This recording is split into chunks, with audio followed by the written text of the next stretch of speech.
बिस्मिल्लाहिर्रहमानिर्रहीम। लाखों करोड़ों दरूद नबी करीम सल्लल्लाहु अलैहि वसल्लम पर और उनकी आल पर। दोस्तों, मैं उम्मीद करता हूँ कि आप सब खैर खैरियत से होंगे। KJLC Kyushu Japanese language centre के प्लेटफॉर्म से मैं हूँ अली रज़ा स्प्रा। आज हम जिस टॉपिक पे बात करने लगे हैं, मेरे बहुत से जो यूट्यूब के दोस्त हैं उन्होंने एक वीडियो अपलोड की recently OEC overseas employment corporation के एडवर्टाइजमेंट को लेके कि जापान ने 4000 के अंदर जो है वो वीज़ा ओपन कर दिया है। अब जापान हायरिंग कर रहा है, अब आपको हायर करेगा, अब आप आसानी से जापान जा सकते हैं, वीज़ाज ओपन हो गए हैं। हालांकि ऐसा बिल्कुल भी कुछ नहीं। मैं आपको OEC ओवरसीज एम्प्लॉयमेंट कॉरपोरेशन की जो वेबसाइट है वो भी चेक करवाऊंगा, जो उसकी एडवर्टाइजमेंट आई है वो भी चेक करवाऊंगा। मोफा जो है, MOFA Japan, ministry of foreign affair of Japan, वो इस हवाले से क्या कहता है, और एम्बेसी ऑफ जापान की अगर आप वेबसाइट को देखें तो वो इस मेमोरेंडम जो कि पाकिस्तान और जापान गवर्नमेंट के दरमियान हो चुका है वो क्या कहते हैं। तो सबसे पहले हम देखते हैं, थोड़ा सा टच कर लेते हैं जो एडवर्टाइजमेंट है ओवरसीज एम्प्लॉयमेंट कॉरपोरेशन की, उसको थोड़ा सा देख लेते हैं। यहाँ पे जनाब लिखा हुआ है कि बराए हसूल मुलाजमत हुनरमंद अफराद के लिए जापानी ज़बान की ट्रेनिंग का बाकायदा आगाज़। यहाँ से एक चीज़ सबसे पहले वाज़ेह हो जाती है कि ओवरसीज एम्प्लॉयमेंट कॉरपोरेशन ने जापानी ज़बान की ट्रेनिंग का आगाज़ किया है, ना कि वीज़ाज़ का। उसके बाद अगर आप देखें तो लिखा हुआ है हुकूमत पाकिस्तान और हुकूमत जापान के माबैन मुआहदा तय पाया है, जिसके नतीजे में फ़नी महारत रखने वालों को रोज़गार के मौके फ्राहम होंगे। अब ये जो एग्रीमेंट हुआ है ये आप एम्बेसी ऑफ जापान की वेबसाइट को अगर देखें तो वहाँ पे भी आपको ये मिल जाएगा। यहाँ पे ये देखें प्रेस रिलीज है और ये जारी कब हुई, इस्लामाबाद के अंदर 23 दिसंबर 2019 को। 23 दिसंबर 2019 को ये मेमोरेंडम जो है हुआ था, गवर्नमेंट ऑफ जापान और गवर्नमेंट ऑफ पाकिस्तान के दरमियान साइन हुआ था ये मेमोरेंडम। और इसके अंदर आप इसको आसानी से खुद भी पढ़ सकते हैं। करना आपने ये है कि जस्ट आपने एम्बेसी ऑफ जापान की वेबसाइट पे जाना है। वहाँ पे जब आप लेटेस्ट न्यूज़ के ऊपर जाएंगे तो आपको ये वाला लिंक मिल जाएगा। वैसे भी मैं इस लिंक को अपने जो डिस्क्रिप्शन है इस वीडियो के उसमें शेयर कर दूंगा, वहाँ से भी इसको चेक कर सकते हैं। ये जब मेमोरेंडम साइन हुआ तो उसके मुताबिक इस तरह होना था कि पाकिस्तान से स्किल्ड लेबर जो है वो जापान जाएगी, जिस तरह नेपाल से आ रही है, जिस तरह वियतनाम से आ रही है, जिस तरह चाइना से ऑलरेडी आ रहे हैं, इसी तरह पाकिस्तान से जापान भी जाने थे लोग। लेकिन और ये जो मुआहदा है, ये जो मेमोरेंडम है, ये साइन हुआ था 2019 में। उसके बाद आ गया कोरोना की वजह से किसी किस्म का कोई ऐसा बातचीत नहीं हुई और ना ही कोई लोग गए हैं, ना ही कोई यहाँ से पाकिस्तान से बंदा इस वीज़े के ऊपर जापान गया है। चूँकि अभी फ़िलहाल जो जापान की सूरत हाल है कोरोना की वजह से वो वाज़े नहीं है। जापान किसी भी किस्म का कोई वीज़ा ओपन नहीं कर रहा। इससे पहले जो है 2021 के अंदर नवंबर में जापान ने वीज़ाज ओपन किए थे, जिसमें बिजनेस वीज़ा था, जिसमें वर्क वीज़ा था, जिसमें स्टूडेंट वीज़े के हवाले से उन्होंने कहा था कि रिस्ट्रिक्शन को ख़त्म कर दिया गया है। अब जो है एम्बेसी, अपनी जो मुतलका एम्बेसी है वहाँ पे जाके आप डॉक्यूमेंट को सबमिट करवा सकते हैं। लेकिन उसके बाद जब आप सबमिट करवाने जाते तो स्क्रीनिंग सर्टिफिकेट का इशू आ गया था। अभी वो मामला हल नहीं हुआ था कि दोबारा से ओमिक्रॉन आ गया और जापान गवर्नमेंट ने अपने फैसले को सस्पेंड कर दिया।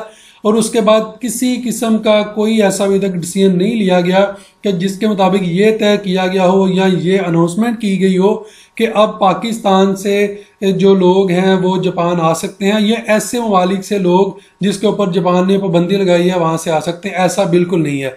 अगर आप ये देखना चाहते हैं कि किन ममालिक में जापान ने पाबंदी लगाई है तो आप मेरे भाई MOFA Japan, ministry of foreign affair of Japan की वेबसाइट को खोलें। उसके अंदर जब आप जाएंगे तो आपको बॉर्डर इन्फोर्समेंट टू प्रिवेंट जो है वो ऑप्शन नजर आएगी। उसके ऊपर जब आप क्लिक करेंगे तो इस तरह की स्क्रीन आपके सामने ओपन हो जाएगी। इसको जब आप देखेंगे तो सामने ये एंट्री री एंट्री के हवाले से और कि जापान ने किन को एंट्री की परमिशन दी है और किस को एंट्री की परमिशन अभी तक नहीं दी। एशिया के कॉलम में अगर आप देखेंगे तो आपको बांग्लादेश, भूटान, इंडिया, इंडोनेशिया, मलाइशिया, मालदीव के बाद आपको पाकिस्तान भी इसमें नजर आएगा, श्रीलंका भी इसमें है, थाईलैंड भी इसमें है और बाकी जो मालिक हैं वो आप यहाँ से देख सकते हैं। आप खुद जो है मोफा की वेबसाइट को ओपन करें, वहाँ पे जाके आप इसको चेक कर सकते हैं। इसका भी जो लिंक है वो मैं अपने वीडियो के डिस्क्रिप्शन में दे दूंगा। आप वहाँ से जस्ट आपने क्लिक करना है और आपके सामने ये वाला पेज ओपन हो जाएगा।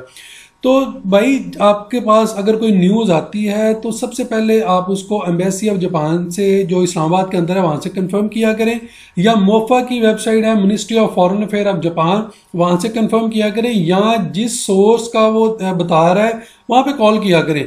अब जो लोग हैं वो बता रहे हैं ओवरसीज एम्प्लॉयमेंट कॉर्पोरेशन का, ओईसी का, तो आपको चाहिए कि आप ओईसी कॉल करें, उनसे पूछें कि क्या आप वीज़ाज दे रहे हैं कि आपने जापानी जुबान की ट्रेनिंग का आगाज़ किया है। आप एडवर्टाइजमेंट को दोबारा से पढ़ें, आपको फिर पता चल जाएगा।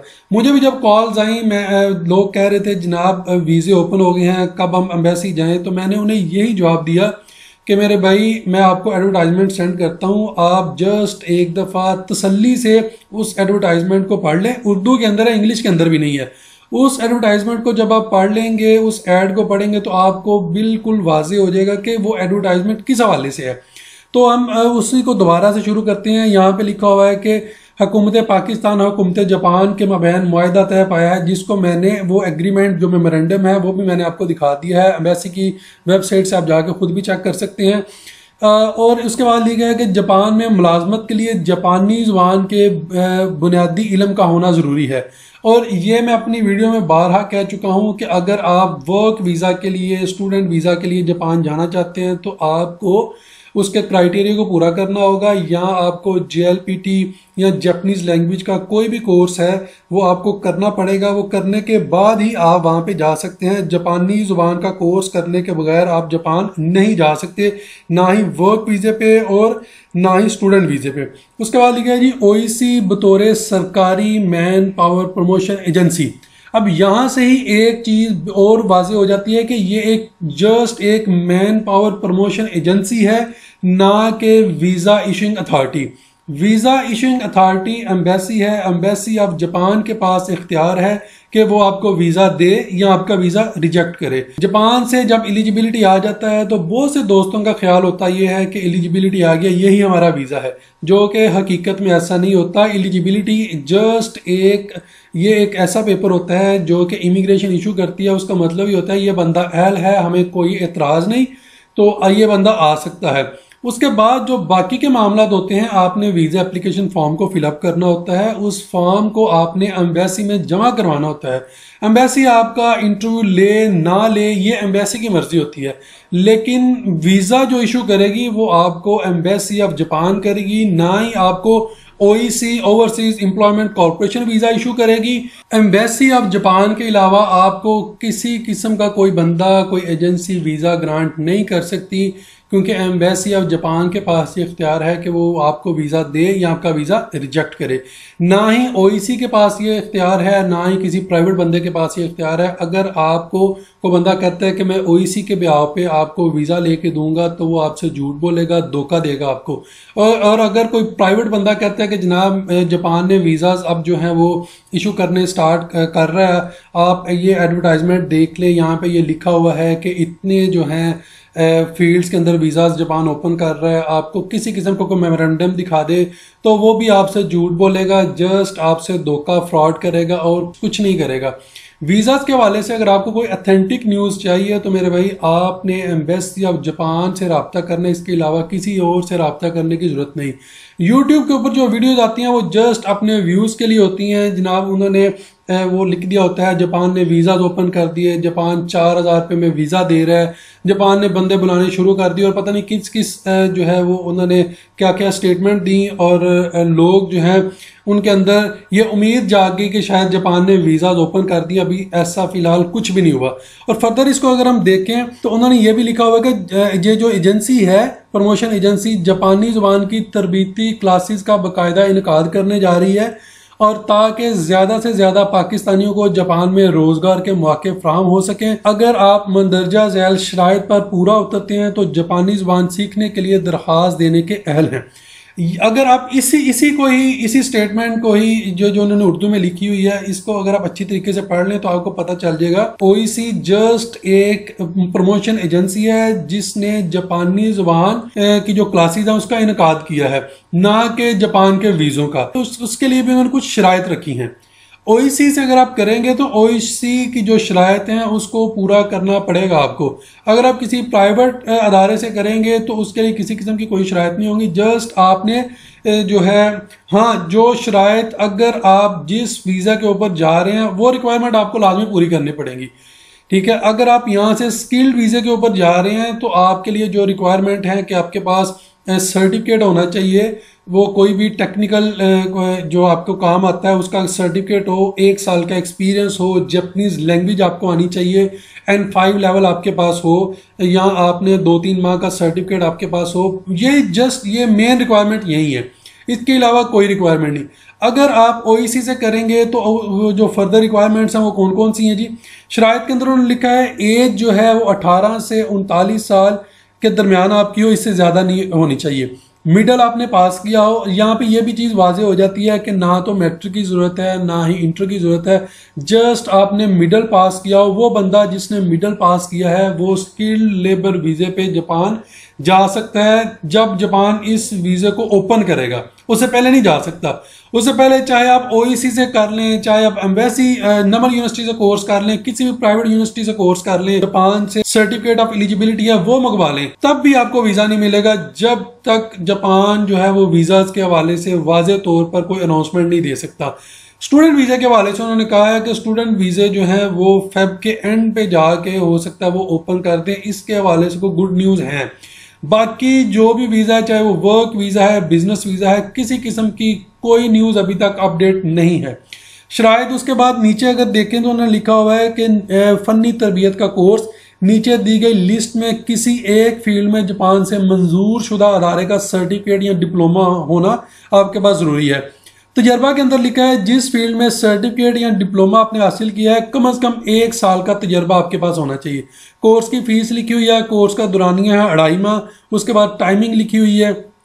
अगर हम नेक्स्ट देखें तो कौन कौन वो लोग जो लोग बुनियादी कोर्स को कामयाबी से मुकम्मल कर लेंगे उनको ओईसी 45 दिन का एडवांस कोर्स मुफ्त करवाएगी। ठीक है, अगर आप ये जो 2.5 माह का कोर्स कर लेते हैं, इसको अच्छे तरीके से जो उन्होंने अपने क्राइटेरिया रखा हुआ है, जो उन्होंने कोर्स आउटलाइंस रखी हैं, अगर आप उनको कर लेते हैं तो फिर आपको ये 45 दिन का एडवांस कोर्स भी मुफ्त करवाएंगे। उसके बाद देखें कि कौन बंदे इसके लिए अहल नहीं है। जो माजूर हैं, किसी भी किस्म की माजूरी है उनके अंदर, वो अहल नहीं है, वो नहीं जा सकते, आप पढ़ भी सकते हैं। और जो तीसरी बात मेन चीज़ है जो लोगों ने बिल्कुल नहीं पढ़ी, नज़रअंदाज किया है, जिसकी वजह से लोग इस गलत फहमी का शिकार हैं कि पता नहीं जापान ने वाकई वीज़े ओपन कर दिए और ओईसी जो है इससे अगर हम कोर्स कर लेंगे तो हम जापान का वीज़ा गारंटी है मिल जाएगा। यहाँ इन्होंने ये लिखा हुआ है कि मंदरजा वाला जब जापानीज लैंग्वेज का कोर्स मुकम्मल कर लेना जापान में मुलाजमत या वीज़ा की गारंटी नहीं है। आप कोर्स कहीं से भी करें, चाहे वो ओईसी से करें, चाहे किसी प्राइवेट अदारे से करें, आपको जापानीज लैंग्वेज आनी चाहिए। जब आपने अप्लाई करना है तो आपका लैंग्वेज टेस्ट होगा, आपका स्किल टेस्ट होगा। ये 2 चीज़ें अगर आप करेंगे तो ही आप अहल होंगे, आपको वीज़ा दिया जा सकता है। अगर आपने जापानीज लैंग्वेज कहीं से भी सीख लिया है और आप वहाँ पे जापानीज लैंग्वेज का जब इंटरव्यू देते हैं आप पास उसको नहीं कर सकते तो आपको वीज़े की किसी किस्म की कोई गारंटी नहीं, ना ही आपको मिलेगा।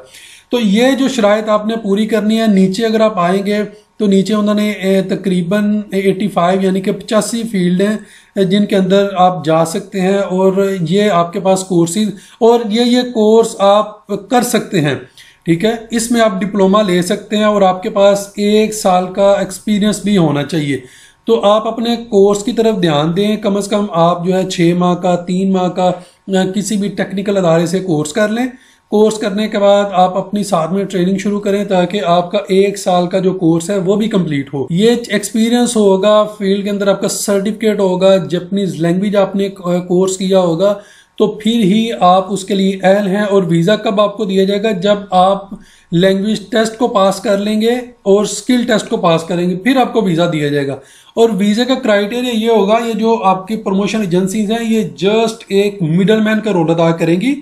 ये वीज़ा नहीं देंगी, ये मिडलमैन का रोल अदा करेंगी और इनके थ्रू जो है आपके दरमियान और जापानी जो कंपनी है जापान के अंदर उसके दरमियान आपका जस्ट एक कॉन्ट्रैक्ट साइन होगा जिसके अंदर ये लिखा जाएगा कि ये बंदा इस कैटेगरी में आ रहा है और ये यहाँ पे आके ये काम करेगा, इतनी इसकी इतनी सैलरी होगी, ये रिहाइश मिलेगी कि नहीं मिलेगी, फिक्स पे इतनी होगी, ये सारा कुछ उस कॉन्ट्रैक्ट के अंदर लिखा होगा, आपको पढ़ के सुनाया जाएगा। अगर आप उसको साइन करते हैं तो फिर आपको वो डायरेक्ट कर देंगे, वही कंपनी आपको एलिजिबिलिटी इशू करेगी। उसी एलिजिबिलिटी को लेके आपने जापान एम्बेसी के अंदर जाना है और एम्बेसी आपको वीज़ा ग्रांट करेगी। चाहे वो ओईसी है, चाहे वो किसी किस्म का कोई और अदारा है, चाहे प्रमोशन एजेंसी है, उसका काम सिर्फ आप एक मिडल मैन की हद तक है। वीज़ा उसने ग्रांट नहीं करना। आप यहाँ पे पढ़ सकते हैं, बिल्कुल भी लिखा हुआ है कि वाज़े अल्फाज में कि कोर्स मुकम्मल कर लेना जापान में मुलाजमत या वीज़ा की गारंटी नहीं है। तो आप जापानीज़, अगर आपका प्लान है तो मेरे भाई आपको जापानीज़ लैंग्वेज का कोर्स करना चाहिए, उसके ऊपर तवज्जो देनी चाहिए। साथ में आपको किसी भी कोई हुनर है, ये इसके नीचे जो लिंक मैं दे दूंगा डिस्क्रिप्शन में, आप उसको वहाँ से देख सकते हैं और आप देख लेंगे कि कौन कौन सी 85 फील्ड हैं उस, और आपका इंटरेस्ट किस में है, उसमें आप कोर्स करें, साथ में आप ट्रेनिंग करें ताकि आपका 1 साल का जो टेन्योर है वो भी पूरा हो जाए।